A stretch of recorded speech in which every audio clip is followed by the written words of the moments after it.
네, 산상수훈 말씀을 보고 있습니다. 이 말씀은 예수님께서 직접 친히 하신 말씀이기 때문에 우리가 결코 가볍게 넘길 수 있는 그런 말씀이 아닙니다.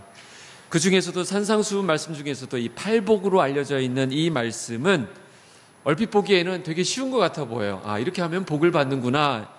이렇게 쉽게 보이지만 막상 이 말씀 그대로 우리가 살아보려고 하려고 그러면 어떤 큰 벽 앞에 우리가 선 것처럼 야, 이거는 정말 우리가 함부로 따르기 어려운 진리구나 이렇게 생각되기도 합니다.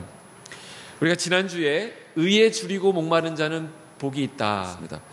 의에 줄이고 목마르다라는 것은 하나님을 향한 열망으로 가득 찬 사람은 복이 있다라는 것입니다. 근데 의에 줄이고 목마르다. 하나님에 대해서 하나님을 추구하고 하나님에 대해서 목말라 하는 사람에게는 그 다음 성품이 뭐가 나타나느냐면 긍휼히 여기는 마음이 생기게 된다라는 것입니다. 팔복 중에서 앞에 4가지 복은 하나님을 향한 우리의 삶의 태도를 얘기한다 그랬죠. 심령이 가난한 것, 애통하는 것, 온유한 것, 의에 줄이고 목마르는 게 전부 다 하나님에 대한 태도였다 그랬는데 이제는 5번째 오늘 나누게 될 말씀부터는 어디를 바라보게 되냐면 사람을 향한 태도를 생각하게 됩니다. 그 사람을 향해서 긍휼을 베푸는 것이죠. 자, 긍휼이 무엇인가? 사전적 의미를 보니까 다른 사람의 고통을 자기의 것으로 삼고 다른 사람의 상황에 참여해서 마음을 같이 하거나 도와주는 것을 말합니다. 그런데 이렇게 보다 보면 긍휼이라고 하는 것의 중요한 부분을 놓칠 수가 있습니다.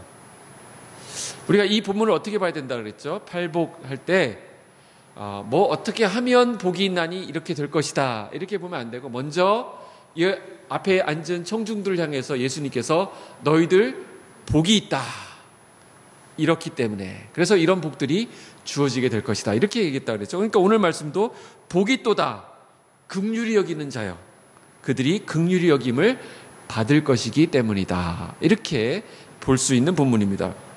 그러니까 긍휼히 여기는 자가 그 결과로서 긍휼히 얻게 되는 복을 받는다라고 해석하면 오늘 본문을 조금 오해할 수 있습니다. 이렇게 되면 행위가 조건으로 붙는 거예요. 내가 긍휼히 여김을 받으려면 긍휼히 먼저 여겨야 되는구나. 사람들 향해서 불쌍히 여기고 도와주고 해야 되는가 보다. 이렇게 생각하기 쉽다는 것입니다. 그러면 이 긍휼이라고 하는 말 자체가 모순이 됩니다. 긍휼은 내가 끌어서 내 안에서 생성되는 것이 아니라 나와 상관없이 내 밖에서 나에게 주어지는 것이 긍휼이거든요. 그러니까 로마서 9장 15절 16절에 뭐라고 말씀하냐면 바울이 이렇게 얘기를 했어요. 모세에게 이르시되 내가 긍휼히 여길 자를 긍휼히 여기고 불쌍히 여길 자를 불쌍히 여기리라 하였으니 그런즉 원하는 자로 말미암음도 아니요 다른 박질을 하는 자로 말미암음도 아니요 오직 긍휼히 여기시는 하나님으로 말미암음이니라 그랬습니다. 여기서 강조한 바가 뭐냐면 긍휼은 내가 원한다고 해서 내가 받을 수 있는 것이 아니라 내가 원한다고 해서 얻어지는 것도 아니요 내가 다른 박질한다고 내가 막 그것을 추구한다고 해서 얻어지는 것도 아니라 하나님이 일방적으로 주셔야만 받을 수 있는 것이다 이 말씀입니다.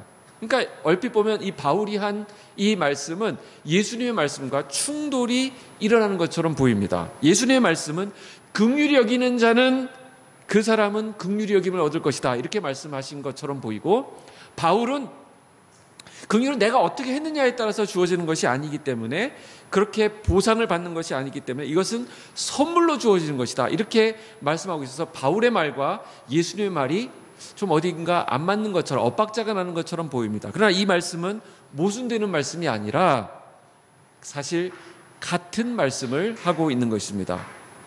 긍휼히 여긴다. 긍휼이라고 하는 것은 내가 누군가를 불쌍히 여긴다라는 것을 의미하는 것만이 아닙니다. 성경에서 긍휼이라고 하는 것은 헤세드. 그러니까 성경에 어떤 표현으로 나오냐면 인자, 자비, 사랑, 은혜 이게 전부 다 헤세드가 됩니다. 그러니까 이 헤세드라고 하는 것은 하나님으로부터 나오는 하나님의 성품이라는 것이죠. 다시 말해서 긍휼이라는 것은 내 속에서 막 쥐어짜내는 것이 아니라, 나에게서 끌어오르는 것이 아니라 하나님으로부터 나오는 것이기 때문에 하나님의 긍휼을 입은 자들에게서 보여지는 자연적이고 필연적인 반응, 이것이 바로 긍휼이다, 이렇게 볼 수 있습니다. 다시 말해서 긍휼은 인간이 생성해내는 어떤 연민이라든지 동정심이라든지 이런 것이 아니라 하나님의 긍휼을 입은 사람들이 그들의 삶 가운데서 보여지게 되는, 나타나게 되는 부분들, 이것을 긍휼이다, 이렇게 얘기하고 있습니다. 그러니까 어떤 사람들을 보면서 우리가 저 사람 되게 긍휼한 사람이다, 긍휼이 많은 사람이다, 이렇게 말할 때 그 사람을 칭찬해서는 안 된다는 것이죠. 왜냐하면 긍휼은 하나님으로부터 나온 것이기 때문에 그 사람에게 그 긍휼이 보여지게 되고 긍휼의 모습들이 나타나게 되게 된 데는 하나님의 긍휼이 그에게 그만큼 임했다. 그래서 인간은 철저히 하나님 앞에 아무것도 아닌 무능자로 남는 것이고, 그에게 긍휼을 베푸신 하나님의 풍성하심이 드러나게 되는 것입니다. 그러니까 오늘 본문에 나오는 예수님의 말씀을 정리하면 어떻게 되느냐? 너희가 어떤 자들인지 아느냐? 너희는 복 있는 자들이다. 너희는 하나님의 긍휼이 나타나는 자들이다. 그렇기 때문에 너희는 복받은 자들이다. 이 말씀을 하고 있는 것입니다. 우리에게 하나님의 긍휼이 임했고 또 그것이 우리의 삶 가운데 나타나고 있는 것입니다. 그래서 하나님의 긍휼을 나타내면 나타낼수록 또 긍휼이 부어지니까 이것을 여러분들 이제 사회 시간에 배운 거라면 영적인 빈익빈 부익부. 그 긍휼을 경험한 자가 그 긍휼을 더 사모하게 돼 있어요. 그러면 또 그 가운데 하나님의 긍휼이 막 더 부어지게 되는 것입니다. 그러니까 이 긍휼이 여긴 자는 복이 있다, 이 말씀은 남들을 더 도와라라고 하는 어떤 도덕 차원의, 윤리 차원의 그런 말씀으로 끌어내리게 되면 이것은 선행을 강조하는 그런 말씀으로 오해되기 쉽습니다. 그렇게 되면 어떤 문제가 생길까요? 하나님의 은총이 들어갈 여지가 없어지게 됩니다. 긍휼이라고 하는 것은 그러니까 어떤 내 행위, 내 안에서 막 쥐어짜내는 그런 부분이 아니라, 이 긍휼에는 그래서 우리에게 어떤 선행을, 착한 일 좀 많이 하십시오, 옆에 있는 사람 좀 많이 도와주십시오 하는 말씀이 아니라는 것입니다. 자, 오늘 여러분들이 이 말씀을 잘 정리하셔야 되는데, 이 생각에 가장 몰입해 있었던 사람들이 누구였냐면 성경의 유대인들이었습니다. 이 유대인들은 자기들이 선민이고 하나님의 택한 백성이기 때문에 그들은 율법, 하나님이 주신 우리에게 율법이 있기 때문에 이 율법을 잘 지키면 우리는 하나님의 백성으로서 살아가는데 문제가 없고 우리가 구원받는데 아무 문제가 없다라고 생각을 했습니다. 그래서 자기들은 율법을 가진 하나님의 선민이기 때문에 그렇지 못한 저 이방인들을 보면서, 저 어려운 사람들을 보면서 이 긍휼을 베푸는 것이 미덕이다, 이렇게 생각했던 것입니다. 근데 로마서 11장에 보면 바울이 거기서 이 유대인들을 향한 이 바울의 애끓는 마음을 거기에 표현하는 것이 있습니다. 거기에 뭐라고 되어 있냐면, 형제들아 너희가 스스로 지혜 있다 하면서 이 신비를 너희가 모르기를 내가 원하지 아니하노니 이 신비는 이방인의 충만한 수가 들어오기까지 이스라엘의 덜어는 우둔하게 된 것이니라 그랬습니다. 이게 무슨 말이냐면 하나님께서 이방인을 구원하시기 위해서 유대인들을 좀 눌러두셨다라는 것입니다. 그래서 그들 중에 많은 사람들이 아둔하게 돼요. 우둔하게 되었다라는 것입니다. 그래서 이방인들이 막 하나님의 은혜로 구원받고 하나님의 백성들이 되는 역사가 막 일어나는 걸 통해서 유대인 안에 뭐가 생기냐면 시기가 생기는 거예요. 저 사람들은 어떻게 해서 하나님의 백성이 되고 은혜를 받고 하나님의 자녀가 되는 것이지? 시기심이 일어나서 그들이 회개하고 하나님 앞에 돌아오는 역사가 일어나게 된다라는 것을 지금 바울이 강조하고 있다는 거예요. 그러니까 하나님의 플랜이 무엇이냐면 유대인 안에 갇혀있는 종교가 아니라 모든 민족, 모든 열방에게 이르는 다 같이 은혜로 누리게 되는 이 구원, 이 은혜를 하나님께서 우리에게 선물로 주셨다라는 것이 하나님의 계획이라는 것입니다. 제가 이제 신대원 다닐 때 있었던 일입니다. 그때 신대원 다닐 때 저희들에게 막 한참 유행이 이제 노트북을 가지고 다니는 사람은 그래도 좀 있는, 또 좀 앞서가는, 그래서 소수한 10% 안에 드는 사람이었어요. 그러니까 제가 그 노트북을 가지고 있었습니다. 근데 이제 저는 노트북이 이게 타이핑이 빠르지 않았기 때문에 시험 때가 되면 아주 그 앞에서 이 타이핑을 잘 하시던 전도사님들이 있어요. 그러면 그분들이 그 타이핑을 한 거를 좀 출력을 해가지고 옆에 좀 나눠줬어요. 나눠줬는데 저도 막 이렇게 치는 걸 봤기 때문에 이경원 전도사 좀 줘봐 그러는데 저는 보니까 이렇게 그렇게 많이 타이핑 한 게 없어요. 제 머리로 받아들였지 이거는 이렇게 그냥 폼으로 가지고 있었던 것 같아요. 그래서 이제 그거를 복사해가지고 이렇게 봤는데 무슨 일이 벌어지냐면 시험을 봤는데 그거를 열심히 쳐가지고 나눠준 자기 필기를 프린트해서 나눠준 사람은 시험을 잘 못 봤어요. 근데 그걸 가지고 열심히 공부한 사람들은 시험을 더 잘 보게 되는 거예요. 그러니까 이 전도사님들이 어떻게 해서 좀 속에서 마음이 불편했겠죠. 그러니까 그 다음부터는 그거를 안 나눠주고 그 다음 시험부터는 그걸 복사실에 파는 거예요. 한 장당 얼마씩. 그럼 복사실에서 그거를 신학교에 가면 복사실인데 복사실에서 그걸 그 전도사님한테 사가지고 여러 장을 복사를 해놓습니다. 그러면 이제 그걸 사다가 보게 되는 것입니다. 바로 요 말씀이 거기에 적용되는 거예요. 자기가 처음에는 타이핑하면서 이게 얼마나 좋은 것인지 잘 몰랐을 거예요. 그래서 막 나눠줬던 것이죠. 그런데 그걸 가지고 다른 사람들이 오히려 더 막 성적이 잘 나오는 걸 보면 시기심이 나가지고 이게 가치 있는 것이구나 이렇게 알게 되는 거죠. 유대인들도 자기들이 하나님의 백성이고 선민이라는 생각을 가지고 있다가 결국에는 하나님께서 이들에게 말씀하신 것이 율법으로 너희들이 구원받는 것이 아니라 은혜로 구원받는 것이다라는 것을 이방인들이 구원받는 것을 통해서 알게 하셨다는 것입니다. 그래서 로마서 아까 읽었던 말씀 바로 다음 구절에 뭐가 나오냐면 그리하여 온 이스라엘이 구원을 받으리라 그랬습니다.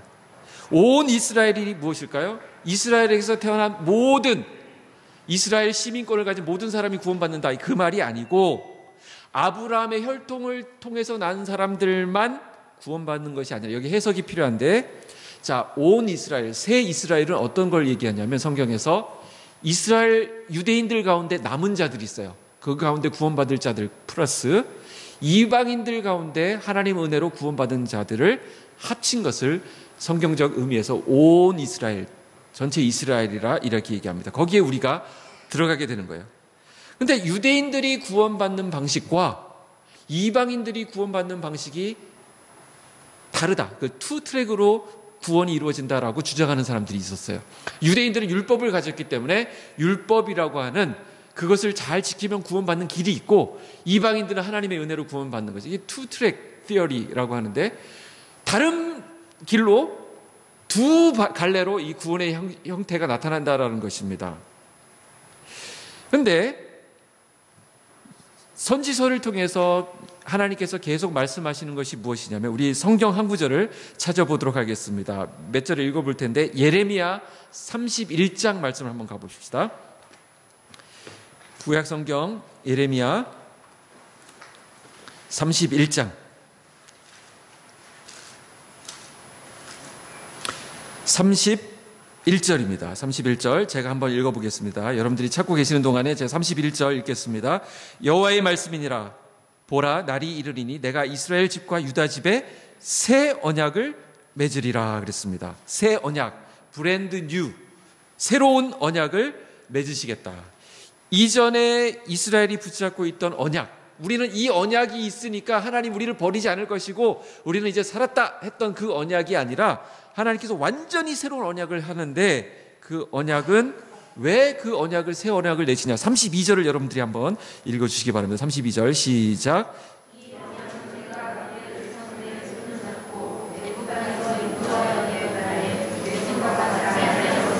내가 그들의 남편이 되었어도 그들이 내 언약을 깨뜨렸음이라 여호와의 말씀이니라. 자, 예레미야를 통해서 하나님께서 하시는 말씀이 무엇이죠? 자, 그 언약, 그래 그 언약이 그렇게 중요한데 너희들이 깨지 않았느냐? 너희들이 깨지 않았느냐? 그러니 이제 그 언약이 아닌 새 언약이 필요하다. 그래서 그 언약을 새로 주시는 것이다. 이 말씀하신 거예요. 근데 그 언약을 어디에 기록한다고 되어 있죠? 33절에 보시면 내가 나의 법을 어디에 둔다? 그들의 속에 두며 그들의 마음에 기록하여 그랬습니다. 자, 저를 보십시오. 예전에 십계명을 줄 때 그 십계명을 어디에다 기록했죠? 모세 그 십계명 할 때 두 돌판에다 기록했죠. 돌판에 새겼습니다. 또 율법이 주어졌는데 율법은 어디에 기록했냐면 두루마리에다가 기록을 했습니다. 근데 하나님께서 주시는 새 언약은 어디에 기록한다고요? 우리 마음속에 기록한다고 합니다. 이건 완전히 새로운 접근을 이야기하는 것입니다. 계명을 마음에 둔다, 마음에 새긴다라는 것은 무엇이냐 하면 그 계명을 우리가 이 법을 지킬 때 억지로 지키는 것이 아니다라는 것입니다. 마음에 새겼다고 하는 것은 내가 이제는 하고 싶어서, 지키고 싶어서, 너무너무 원해서, 그 법이 너무 소중해서 하게 되는 것을 말합니다. 그러니까 하나님이 기뻐하시니까 나도 그것이 좋아서 하게 되는 것을 말한다. 그것이 바로 우리 마음에 새긴다라는 것입니다. 그러니까 예전에는 윽박 지르고 막 부담을 주니까 마지못해서 억지로 막 그렇게 지켰는데 이제는 그렇게 지키는 게 아니에요. 좋아서 하는 거예요. 여러분들 설거지 하시는 거 좋아하시는 분 있으세요? 설거지 하는 거. 그러니까 설거지 하는 게 너무 좋아가지고 여러분들 고민을 하다가 내가 이 설거지를 합법적으로 원 없이 누구에게 터치를 받지 않고 할 수 있는 길은 결혼밖에 없다 해서 결혼을 하는 거예요. 어떤 자매가. 그래서 결혼해서 이제는 내 세상이다. 그러면서 설거지 내 마음대로 하겠다. 그렇게 하는 사람 없죠. 근데 결혼을 하면 어떻게 되죠? 설거지를 하게 되는 거죠. 남편을 사랑하니까, 가족을 사랑하니까 그걸 감당해내는 것입니다. 마찬가지로 우리 안에 하나님께서 이 마음의 법을 주셨다라는 것은 이제는 내가 하나님께 벌 받을까 봐, 예배 안 드리면 어디 가서 사고 날까 봐, 예배 안 드리고 어디 가서 놀러 다니면 하나님께서 사고 나게 하실까 봐, 아니면 병이 날까 봐, 아니면 집안이 망하게 하실까 봐 벌벌벌 떨어서 그래 오늘 예배 드렸습니다. 됐습니까? 이러면서 가는 게 아니라 정말 예배를 사모해서, 예배 드리는 게 너무 좋아서, 하나님 만나는 게 너무 기뻐서 나오게 된다. 이것이 바로 우리에게 새 언약, 그것을 우리 마음에 새겨주셨다라는 것입니다. 긍휼이 임한 거예요. 그래서 고린도후서 3장에 뭐라고 되어 있냐면 주의 영이 계신 곳에는 자유함이 있느니라. 마음에 그 언약을 새긴 사람들에게는 하나님이 주시는 자유함이 생기는 거예요. 이제는 하나님이 주신 그 자유에 따라서 하나님 앞에 우리의 마음을 드리고 기쁨으로 하나님을 섬기게 되는 그 충만함이 생기게 된 것입니다. 그래서 아까 로마서 11장에 유대인들을 향한 그 바울의 말 가운데 어떻게 되어 있냐면 이와 같이 이 사람들이 순종하지 아니하니 이는 너희에게 베푸시는 긍휼로 이제 그들도 긍휼을 얻게 하려 하심이라. 유대인들이 계속 율법을 주장하고 있었는데 결국 이방인들이 긍휼로 구원을 받는 것을 보면서 그들 안에 마음에 우리도 긍휼이 필요하구나. 그래서 하나님이 그들 안에도 긍휼을 넣어줘서 계속 반복되는 단어가 긍휼이죠. 긍휼은 하나님이 넣어주시는 것입니다. 그래서 새 언약이라고 하는 것은 두 가지 갈래로 투 트랙으로 진행되는 것이 아니라 은혜 구원과 행위 구원이 따로 있는 것이 아니라 이방인들이 은혜로 구원받는 것처럼 유대인들도 은혜로 구원받고 우리 모두는 다 하나님의 은총과 긍휼로 구원받게 된다라는 것을 말씀하시는 것입니다. 정리하면 그래서 로마서 11장 29절에 하나님의 은사와 부르심에는 후회하심이 없느니라 그랬던 거예요. 그분의 긍휼하심 때문에 우리가 이 자리에 있는 것입니다. 그 긍휼 때문에 우리가 구원받은 거예요. 우리가 어렸을 때부터 성격이 좋아서 여기 중간에 예수 믿은 사람이 있지만 아예 처음부터 천성이 저 사람은 예수 믿으면 좋겠다. 하나님이 딱 찍어놨다가 될성 싶은 나무라서 어느 때 이제 하나님께서 부르신 것이 아니라 우리는 그럴 자격이 없는 자들이었어요. 그러나 하나님의 은혜로 긍휼로 우리가 하나님의 부르심을 받은 자들이다라는 것입니다. 에베소 2장에 보면 우리가 이미 허물과 죄로 죽었던 자, 우리는 시체들이요, 시체들. 아무런 소망이 없었어요.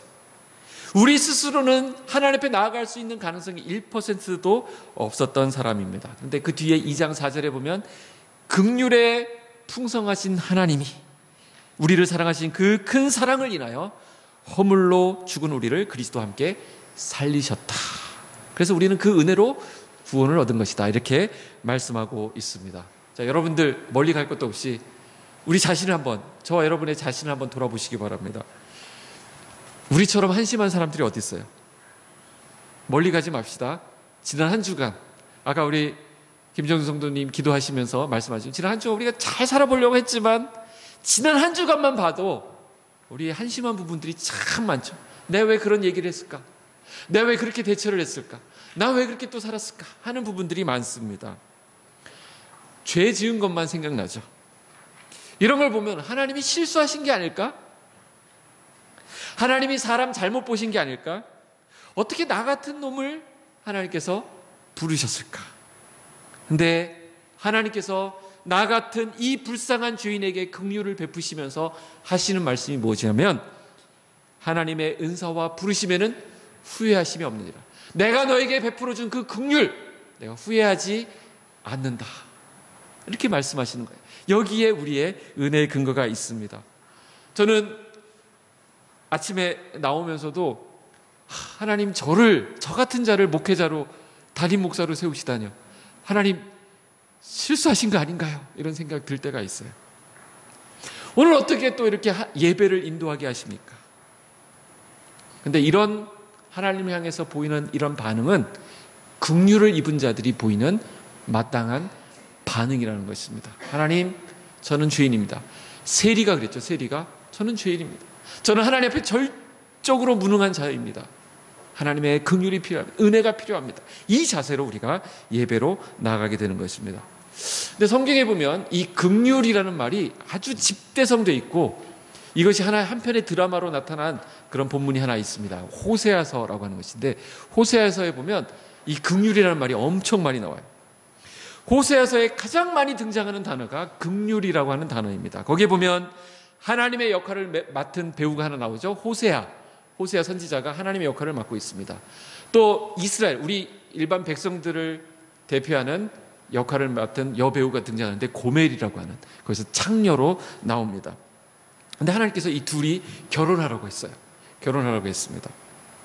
그런데 이 둘이 결혼해가지고 애들을 낳는데 그 애들에게 하나같이 저주가 임합니다. 호세아서 1장 6절에 보면 고멜이 또 임신하여 딸을 낳음에 여호와께서 호세아에게 이르시되 그의 이름을 로루하마라 하라. 내가 다시는 이스라엘 족속을 긍휼히 여겨서 용서하지 않을 것임이니라. 창녀 고멜과 선지자 호세아 사이에서 난 아이에게 붙인 이름이 로루하마. 로라는 말은 아니다, 낫이 낫, 루하마. 그러니까 긍휼이 아니다, 긍휼이 아니다, 이런 뜻입니다. 그 다음에 또 난 애는 로암미라고 있어요. 암미 그 백성이라는 뜻인데, 백성이 아니다, 내 백성이 아니다라는 뜻입니다. 그러니까 저주가 임한 거예요.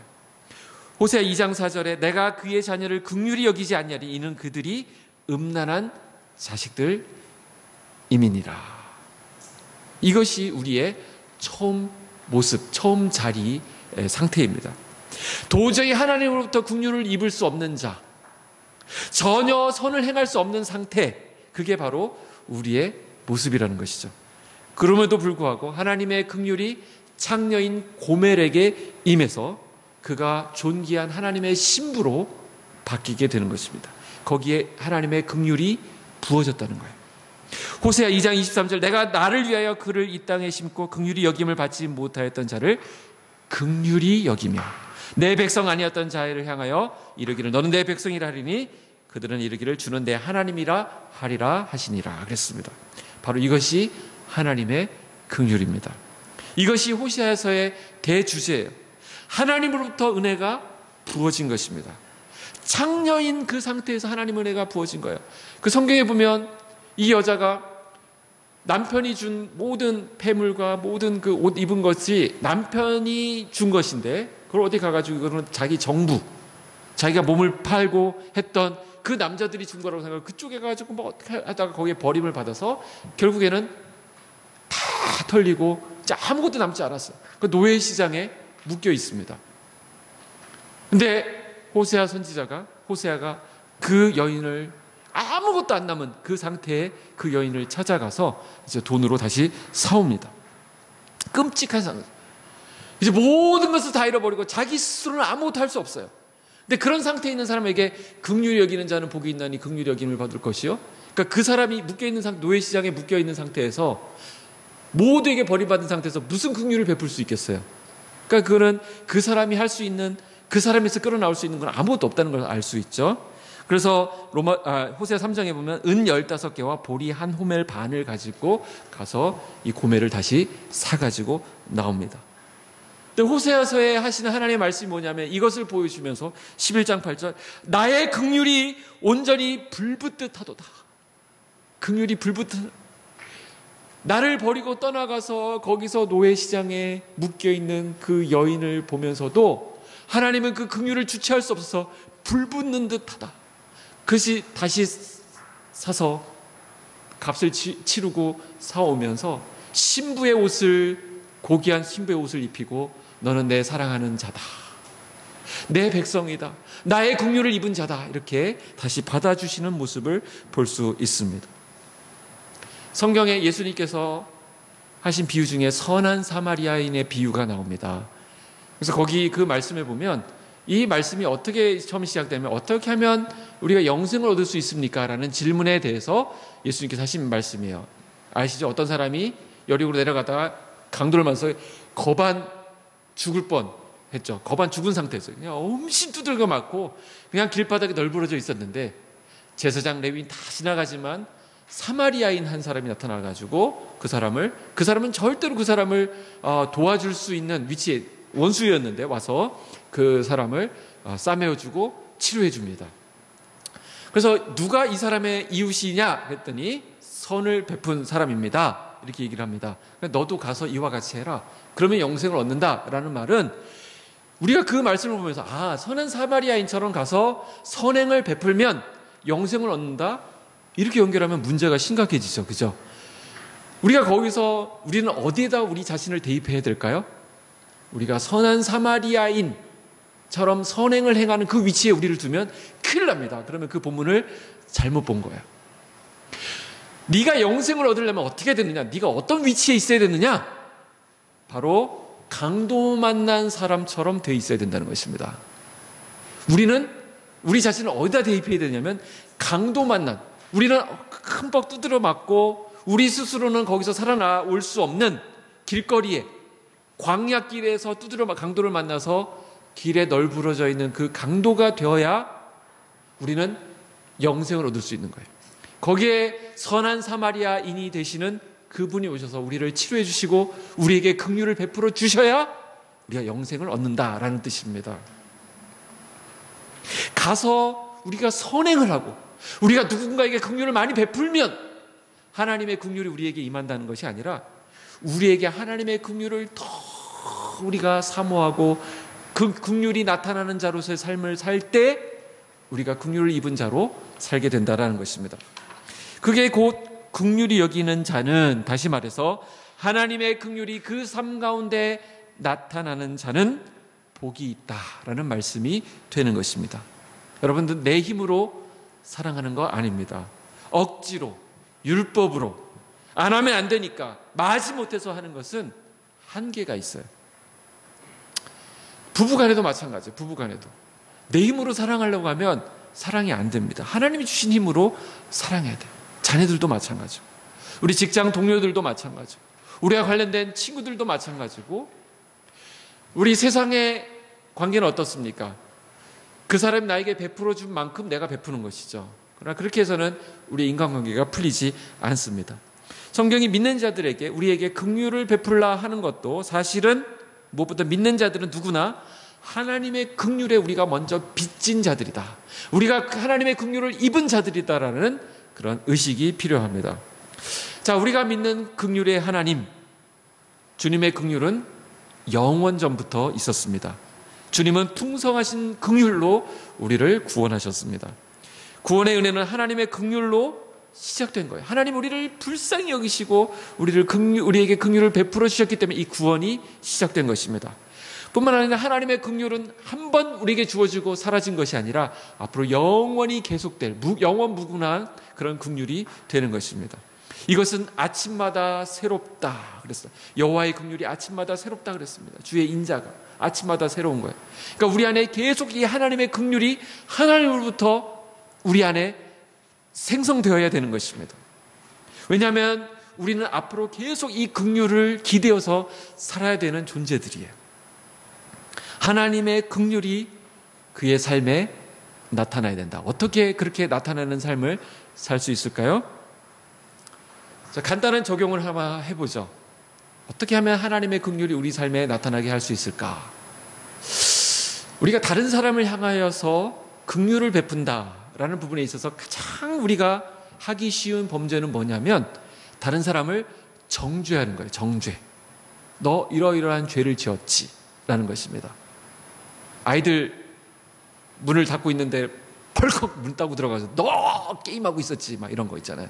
너 뭐 하고 있었지 막 공부 안 하고 자고 있었지 막 이런 거, 이런 것들이 이제 정죄죠. 정죄. 근데 타인의 죄를 자꾸 이야기하는 것이 사실은 정죄예요. 성경에 비판하지 말라, 정죄하지 말라라는 것을 주님이 계속 말씀하시는데, 우리 삶 가운데 긍휼을 베푼다라고 해요. 긍휼을 적용한다, 긍휼을 나타낸다 했을 때 다른 사람의 죄를 내 입으로 고백하지 않는 것, 이거 굉장히 중요합니다. 그래서 우리 아이들을 향해서 이야기할 때도 너 이러이러한 거 했어, 내 아빠가 다 알아, 다 봤어, 컴퓨터에 다 기록 남아있어, 이렇게 막 다 일러주는 것이 아니라 오히려 그 안에 이해한다, 그럼에도 불구하고 내가 너를 사랑한다 함으로써 자기 스스로 자기 죄를 고백하게 하는 것이 자녀를 긍휼히 여기는 것입니다. 내가 만약 나는 전혀 죄도 짓지 않고 허물도 없고 실패도 없는 자면 다른 사람을 긍휼히 여기지 않아도 됩니다. 근데 하나님의 긍휼을 입은 자라면 다른 사람이 한 실수, 범죄에 대해서 내 입으로 너 이러이러한 거 했어, 고쳐 하는 것이 아니라 그 사람에게 하나님 말씀이 생각나게 하고, 내가 너를 위해서 기도하고 있고 나는 그럼에도 불구하고 너를 지지하고 너를 위해서 기도하고 있다라는 말을 들려주었을 때 그 안에 하나님이 주시는 음성이 들어갑니다. 그러면서 그 사람의 입술로 자기 죄를 고백하고 깨닫게 하는 것이 긍휼을 베푸는 자로 살아가는 우리의 모습이라는 것이죠. 긍휼이 내 안에서 나가려면 이건 그냥 안 됩니다. 내 안에 하나님의 긍휼이 채워져야 돼요. 내가 어떤 긍휼을 입은 자인가. 그래서 우리가 이 자녀를 대할 때는 우리가 긍휼이 많이 생기죠. 다른 옆집 애하고 우리 애를 대할 때는 또 다르죠. 어떤 마음이 듭니까?